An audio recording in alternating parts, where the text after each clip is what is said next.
God used Moses and Aaron to bring more troubles to Egypt. God kept giving Pharaoh chances to let the people go, and each time Pharaoh said he would.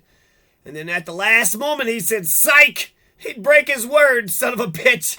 That's almost like what God and Abraham did with Isaac. And why don't you go kill Isaac, Abraham? And he went to go do it. And Isaac was like, Papa, don't kill me. And then God said, psych, don't do it.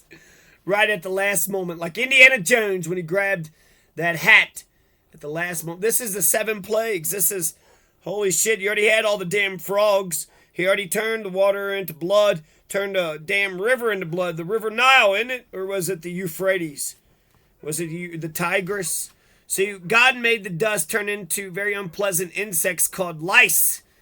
Wow, he turned the dust into lice. Why didn't he just make the lice out of, thin air like he made everything else?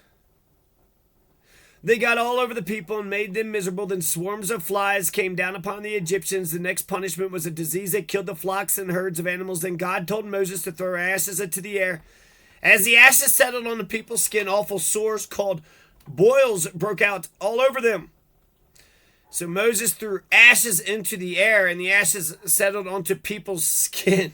How close were these people? Ash don't go that fucking far. And just don't stand next to Moses when he's doing this shit. And fucking. So almost like, goddamn, Moses, you son of a bitch, just because Pharaoh's not. So they went ahead, turned the damn river into blood, went ahead and goddamn rained a bunch of frogs. And of course this is all true, right? This is the word of God. And then they had all the lice, and then the ash, right? They turned the sand into lice, and then the ashes turned into flies or boils.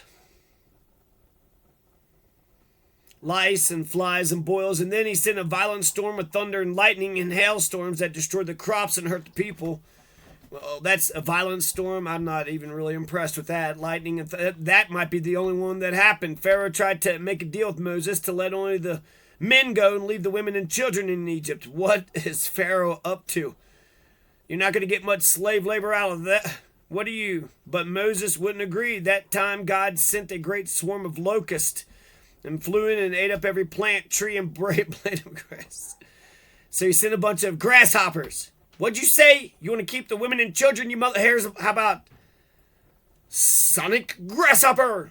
Sonic Boom! Sonic Grasshopper! The king said he would let the people go if Moses got rid of the locust. But he didn't keep that promise either. Beaver. Cleaver was beaver. Well, the next God sent a terrible thick darkness over Egypt. For 3 days, people were afraid to move because they couldn't see a thing. What the hell? I can't see a damn thing. Who turned out the lights? So he sent a whole bunch of locusts, whole bunch of grasshoppers, whole bunch of boils on people, a whole bunch of flies and lice, and a whole bunch of frogs. Frogs? You got a frog in your throat? You got a frog in your throat? Haha. None of these bad things happens in Goshen. Well, Goshen. Gosh damn. Goshen damn. What the fucking God? The king said he would let the people go if Moses got rid of the locusts, but he didn't keep that promise either. Next, God sent a terrible thick darkness. But none of the bad things happened in Goshen where the Israelis lived. Well, I thought they lived in Bethlehem. What happened to that? They lived in Nazareth and then Bethlehem. Now they're living in Goshen. It's like, make up your damn minds. Hebrew Israelites, where the Pharaoh said, take the people but leave the animals behind. Moses is like, I'm sick of you always kind of giving these exceptions. Moses said he wasn't going, that's not what God had told them to do. So again, Pharaoh refused to let him go. No, we fucking kidnapped all of your people and all of your livestock fair and square. I'll let your people go, but you're not going to take the cow. Don't take the cow.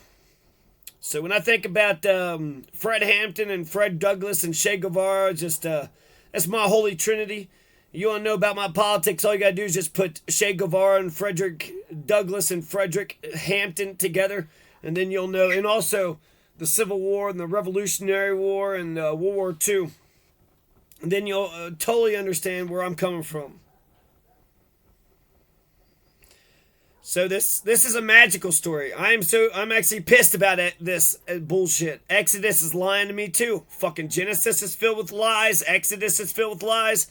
I'm beginning to think that this goddamn Bible bullshit is just a bunch of fucking horseshit, fucking bullshit, fucking just a bunch of bullshit to steal. It's just a big money game to steal your fucking money, to take your goddamn money and let white Caucasian females act a fucking fool and be all into child abuse and shit. Be racist child abuse. It seems like that's all Christianity is.